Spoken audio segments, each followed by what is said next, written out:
полека се ближиме кон крајот на оваа година.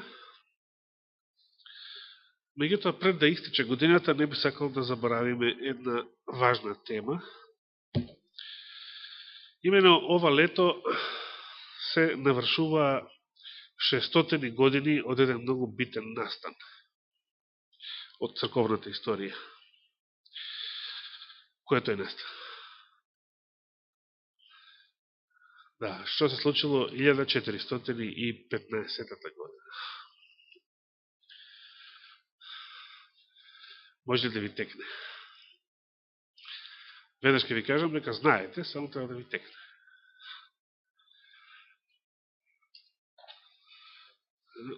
Некој гледач на линија сака да го одговори прашањето.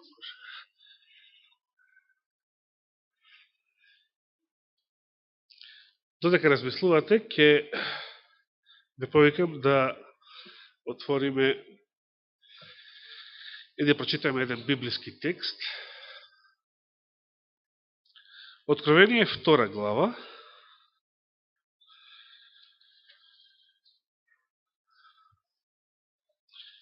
Зашто зборува втората глава, се сеќавате? Пораката до 7 цркви, но во втората глава само до првите 4. Бидејќи третата глава зборува за преостанатите 3. На кој период би припаѓал средниот век? Значи, при 600 години, почеток на 15-тиот век, се уште е среден век според математиката. Која порака, одnosno пораката до која црква одговора на тој период? Ефес, Смирна, Пергам или Тијатира? Која црква одговора на средниот век? Ефес на која црква одговора? Ефеската црква ја символизира првата црква, апостолската црква. Која црква би го символизирала периодот на средниот век? Тијатир, точно. Тијатирската порака. Да, тука се споменува жена му на Ахав. Па да го прочитаме текстот, одnosno целата порака до Тијатирската црква. Интересно е, зафаќа многу стихови. Може би најмногу од сите други цркви. Значи, пораката до црквата во Тијатира, почнуваме да читаме од 18-тиот стих. Втората глава, 18-тиот стих. Ако сме таму, ќе почнем да читам. И на ангелот на Тијатирската црква напиши му: ова го вели Синот Божи, чии очи се како огнен пламен, а нозете слични на усвитена бронза. Ги знам твоите дела, и љубовта, и службата, и верата, и служењето, и трпението твое. И дека твоите последни дела се побројни од првите. Но за ова сум лут на тебе, зашто дозволува жената Језавела, која себе се нарекува пророчица, да ги учи и мами слугите мои, да блудствуваат и да јадат идолски жртви. А и дадо време да се покаја за блудството свое, но таа не се покаја. Ете, неа ја фрлам на постела, и оние што блудствуваа со неа, во маки големи, ако не се покајат за делата своји. И чедата неизини ќе ги казнам со смрт. И сите цркви ќе дознаат дека јас сум оној кој ги истражува срцата и бубрезите. И секому од вас ќе му дадам според делата негови. А вам и на другите во Тијатир, што не го држат тоа учење и не ги запознаат така наречените длабочини сатански, ви велам, нема да ви наложам друго бреме. Но држете го само ова што го имате, додека не дојдам. И кој победува и ги пази делата мои до крај, Нему ќе му дадам власт на божците и ќе ги пасе со железен жезал. И тие ќе се строшат како земјени садови. Како што и јас примив власт од својот отец, нему ќе му ја дадам звездата деница. Па кој има уво, нека чуе што им зборува духот на црквите. Навистина е долга порака. Многу работи се споменуваат во неја. Се споменува, Синот Божи се опишува како некој чии очи се огнен пламен. Зошто ги нагласува тука очите?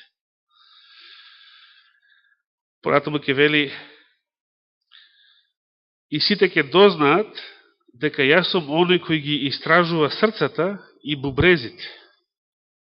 Значи Господ истражува, само што не му треба време за тоа.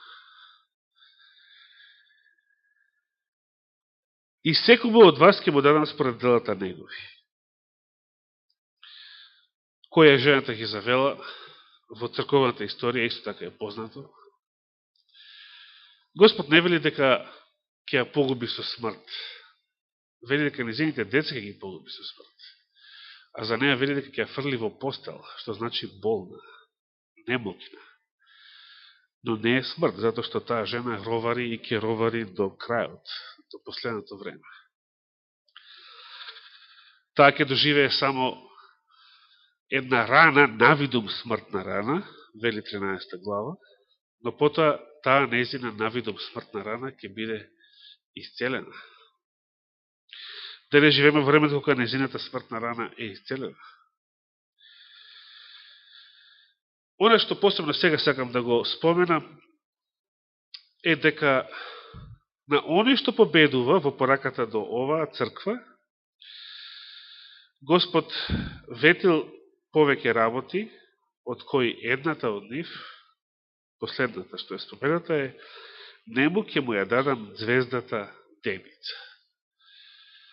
Што значи овој символ?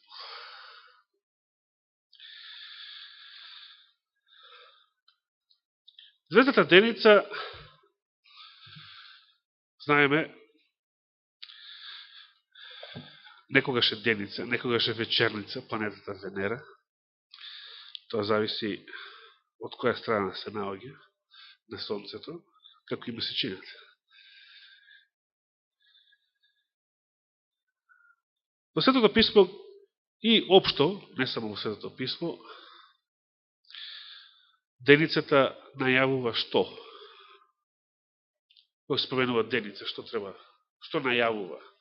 Што значи незината појава на небото? На ноќното небо, значи го најавува денот. Се уште е ноќ. Инаку да не е, нема ни да ја видиме, ни не. Но се јавува непосредно пред денот, пред да зазори, пред да се јави првата светлина. Затоа што од старо време била наречена звезда деница во тој смисол. Кога е, значи, кога се гледа, кога може да се види наутро. Со други зборови, кога е на источната страна, така да речем. Кога е на западната страна е звезда вечерница.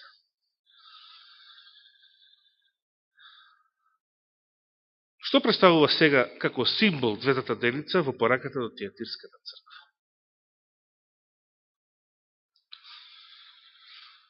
Реформацијата, точно одговор. Значи, средниот век, Библијата го споредува со ноќ. Штом тука ја најавува звездата деница. И се уште е ноќ, кога свети деницата, меѓутоа непосредно го најавува утрото. Во историјата кога се смета дека започнала протестантската реформација? Што мисли?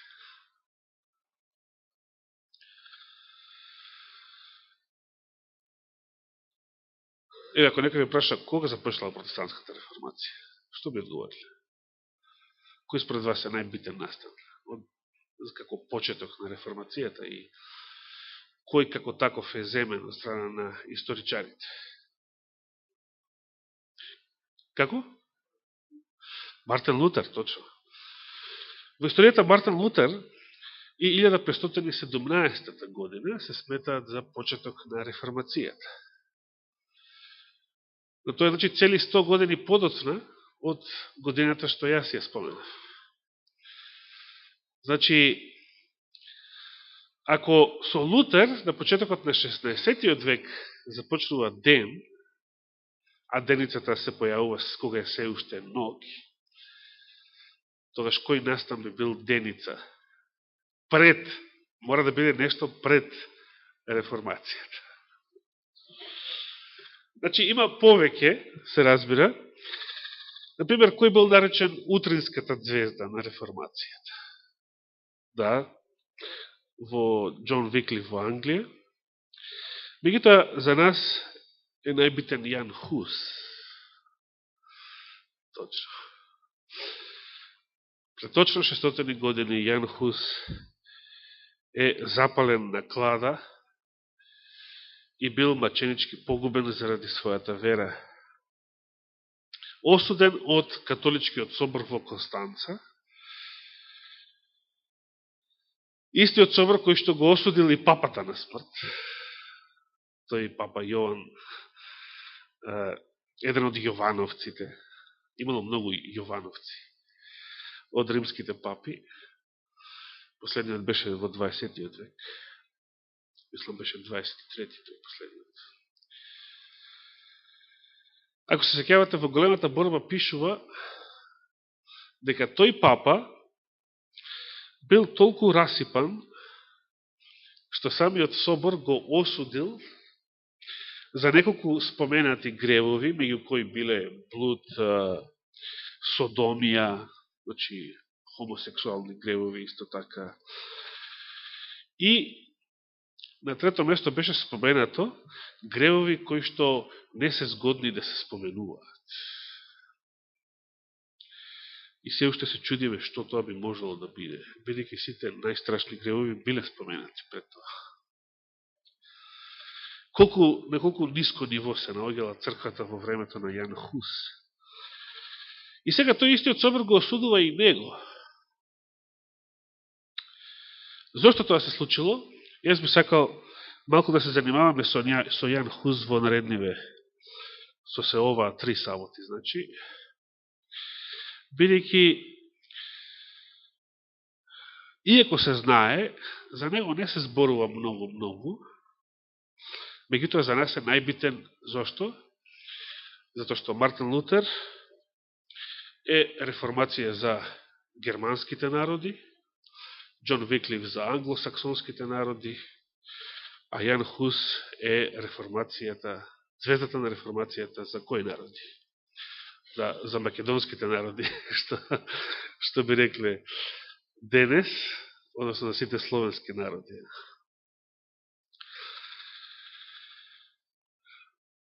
Оно што посебно би сакал да го кажам за вечерва е нешто што го прочитав пред неколку години, не се сеќавам точно кога, на интернет прочитав цела една книга од еден србин православен автор, Историја на црквата, од почетокот, од времето на апостолите, па до денес. Беше интересна книга за читање, иако никогаш не е убаво да се чита од екран. Кога дојдев до реформацијата, односно до тој период од црковната историја, бев пријатно изненаден што книгата зборуваше многу пофално за Јан Хус, конкретно за него најпофално од сите реформатори. И оно што беше посебно интересно е, авторот даде одговор на прашањето зошто делото што го започнал Јан Хус во Чешка било толку прифатено и наишло на толку силен одзив кај тој народ. Цела држава ја прифатила неговата реформација. Знаеме потоа, особено ако читате големата борба, папата испраќал војски против Чешка. кога не можел поинаку со сила да ја уништи тамошната реформација.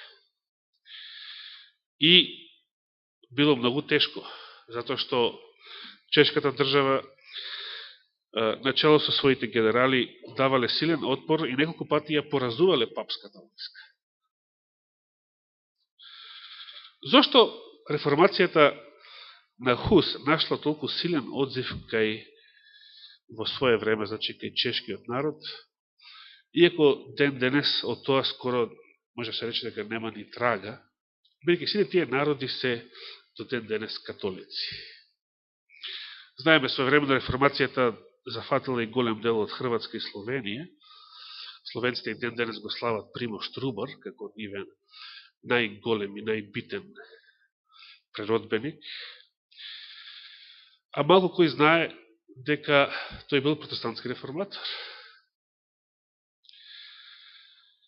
Што е битното за сите нив? Зошто и ден денес Лутер е битен за Германија? После комунизмот во Источна Германија ги вратија неговите имиња како назив на некои градови, кои што пред тоа за време на комунизмот во Источна Германија ги имале именувано со Карл Маркс. Сега повторно се вика Лутерштат. Зошто Примош Трубар е битен за Словенија? Зошто Јан Хус беше битен за Чешка? Што е тоа што ги прави нив битни? Иако се сите овие во тие места и земји, значи Германија е делумно, меѓутоа и Словенија и Чешка се католички народи, но до ден денес ги слават нив, иако се католички народи, не се реформирани, не се протестанти. Но сепак ги слават. Зошто ги слават? Што е тоа толку битно за нив? Што ги слават? Што направил Лутер за германскиот народ? Што направил Хус за чешкиот народ? Што направил Примош Трубар за словенечкиот народ? Тоа е најбитното. Затоа што со тоа што ја превеле Библијата на народен јазик, тие на тој начин што ги удриле темелите на народната книжевност на тие народи. Во тој смисол, македонците кого го славиме?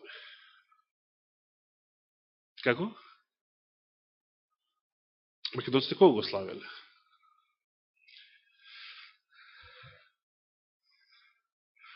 Како? Кој, еве да речем вака, кој христијански мисионер, ни ден денес го слават македонците, иако не толку заради неговото христијанство, колку заради азбуката, книжевноста, јазикот, писменоста и така натаму. Да, најспомнувани се Кирил и Методи. Каде работеле Кирил и Методи?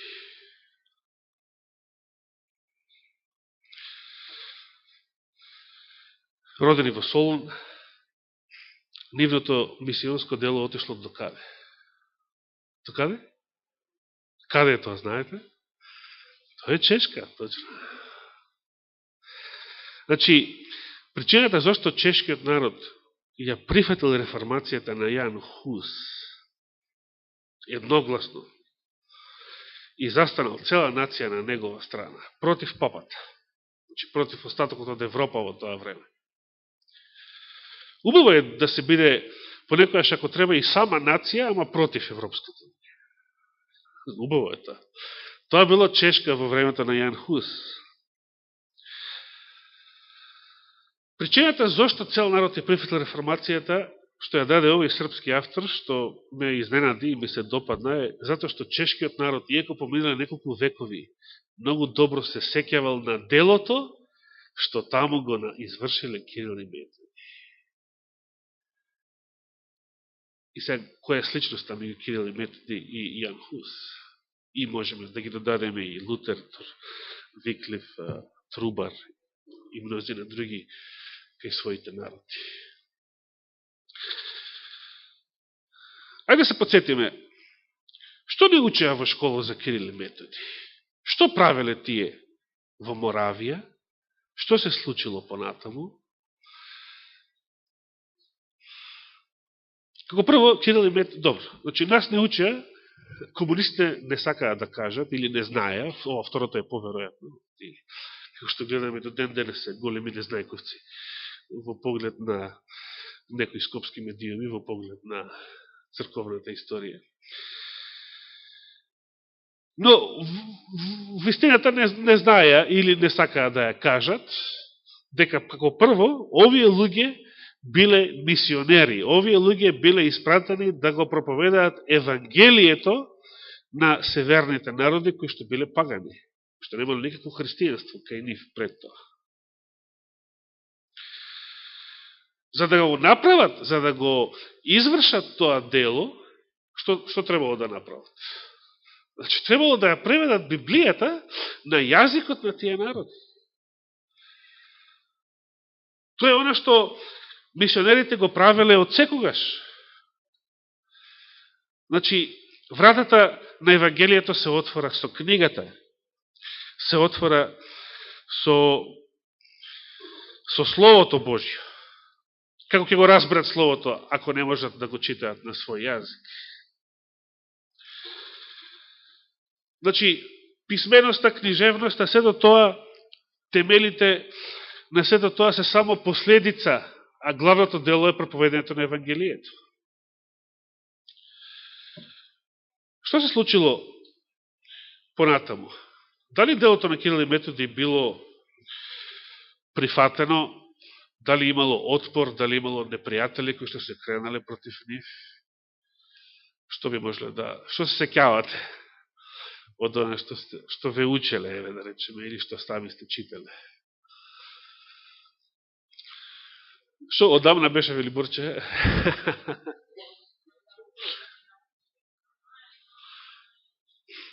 Добро, некој работи кажа, ако се сеќавате, кажа дека против нивото дело станале германските свештеници.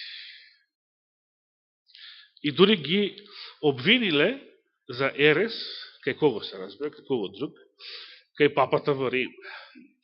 Сега, зашто гробот на Константин Философ, тоа му било името, Кирил е монашкото име, се наоѓа во Рим и зашто МПЦ и македонската влада идат секоја година крај на мај да му се кланјаат таму на папата. Тој таму починал во Рим. Отишле двајцата во Рим за да го одбранат своето дело пред папата, каде што биле обвинети.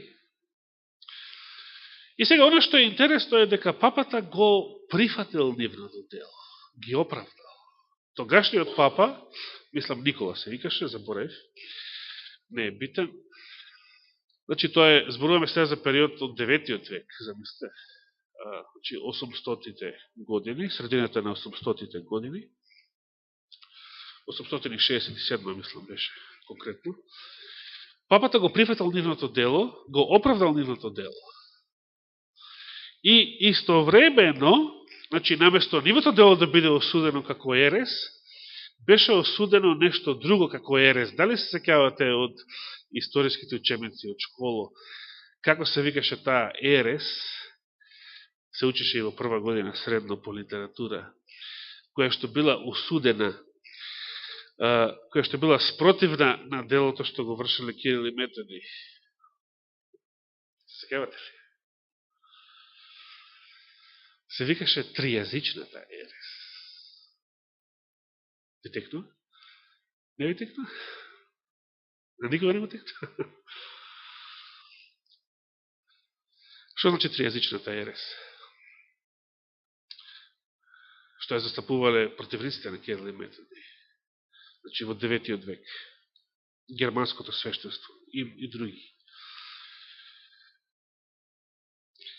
Било осудено како ерес, и тоа од страна на папата во 9 век, учењето дека Библијата треба да се чита и да се проповеда на само 3 јазика. Затоа да се викала тријазичната ерес.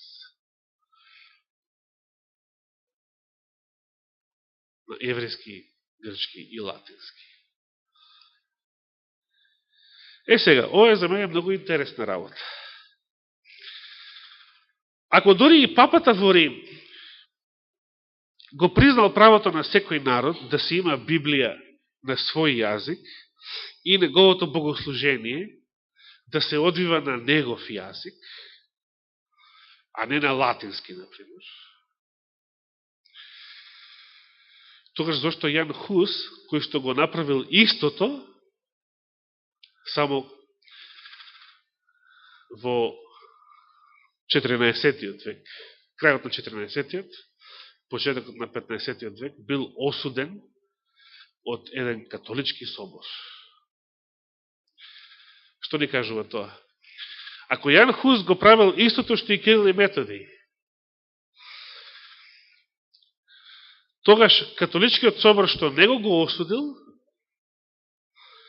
докажува дека католичката црква во времето на Хус не била истата црква, да не збориме со апостолите или било кое поранешно време, не била истата црква од црквата во времето на Кирил и Методи. Зошто? Бидејќи тогашниот папа, современикот на Кирил и Методи, го признал нивното дело.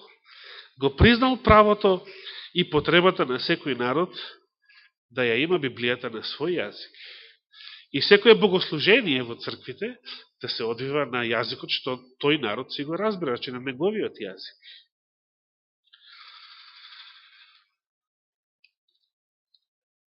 Ова е многу интересно. Значи, со било кого да зборувате, да се сретнете, дали е тоа православен свештеник или некој ваш пријател, колега, било кој да каже нешто, ако каже нешто против реформацијата, кажете му го ова. Јан Хус, значи за словенските народи, за Чешка било оно што Кирил и Методи биле за сите словенски народи, почнувајќи од македонскиот. Библијата на народен јазик, тоа било делото што тие го вршеле. Како може тоа да биде ерес, кога Кирил и Методи ден денес го славите, и папата во Рим го признал нивното дело, тоа како може Јан Хус да биде ерес, како може неговото дело да биде погрешно. Тоа докажува дека католичката црква била западната во ерес, во средниот век. Католичката црква била западната во длабока темнина. Толку длабока, значи што Јан Хус бил осуден на смрт, а сите признаваат дека не направил ништо лошо против црквата, единствените гревови му беа оно што Библијата ја превел на народен јазик. И што проповедал од својата катедра во Прага? Па проповедал Библијата. Го проповедал Светото писмо, тоа што католичката црква во средниот век го забранувала, да не се проповеда Светото писмо. Тоа што католичката црква осудувала луѓе на смрт, ако некој биде фатен да чита Библија, камо ли јавно да ја проповеда. Замисле што било кривично дело пред 600 години. И подоцна. Да бидете фатен да ја читате Библијата, се разбира на вам разберлив јазик, најчесто вашиот јазик, а камо ли да ја проповедате.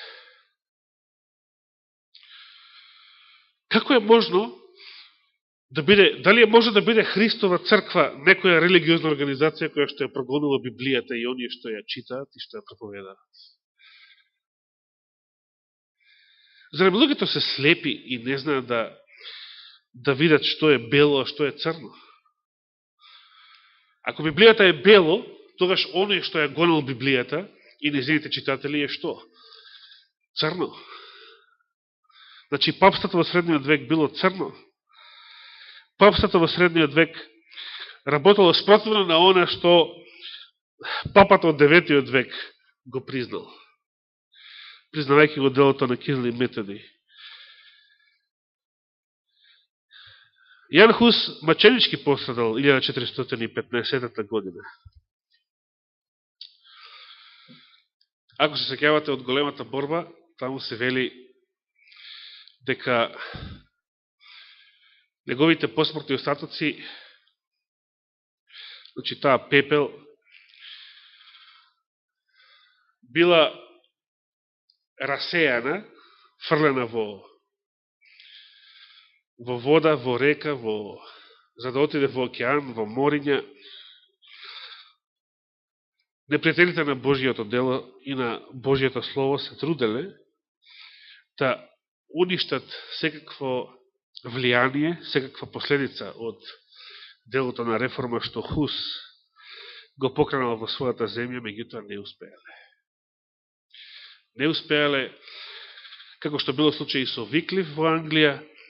Тие биле само поединци, меѓутоа запалиле искри кои што многу скоро ќе се претворат во силен пожар, што ќе ја зафати цела Европа веќе од 16. век натаму, кој што гори до ден денес. Дали тој оган и покрај темнината во која што денес е фрлен светот, иако малку поинаква темнина од средновековната, значи темнина затоа што за разлика од средниот век имаме многу светла денес, меѓутоа имаме многу лажни светла. Средниот век било темница, прст пред око. Како во селото на татко ми среден ноки. Средината на минатиот век кажуваат, моите предци днес се гледало прст пред око, кога било темно. Как немало светлки, вакви работи немало ништо. Средниот век е темница, таква темница. Денешниот свет е исто така темница, ама со многу вештачки светла. Со многу лажни светла. Затоа светот мисли дека живее во некакво светло, значи достапно е многу што, постои навидум слобода за многу што, меѓутоа денес Библијата е исто така запоставена од тоа што луѓето или немаат време, или не сакаат да се занимаваат со неа, и затоа што има толку многу лажни светла, толку многу други книги, толку многу други науки. И се разбира, беззаконието зема голем замав, исто како во средниот век. Ефектот е ист. Меѓутоа, тоа не значи дека вистинската светлина не гори и денес гори. И покрај сите лажни светла, и покрај тоа што таа жена ја завела и ден денес е жива, и денеска е поздрава од тогаш кога Господ ја бутна во постела со протестантката реформација, и е многу посилна, тој оган што Господ го запали од тие први искри, меѓу кои бил Јан Хус, за Источна Европа, подоцна Лутер исто така за цела Северна Европа. Тој оган и ден денес гори и не може да го изгаснат. Ке продолжиме следната сабота. Дали следната, дали таа третата по неа, ќе прикажеме и краток филм за Јан Хус, ако даде Господ живот и здравие. Сега за сега дадовме еден мал вовед. Ако имате слободно време, сетете се на Јан Хус и прочитајте главата од големата борба под наслов Хус и Јероним. Знаете каде да ја барате и каде да ја најдете. Нека му е фала и слава на Господа. Амин.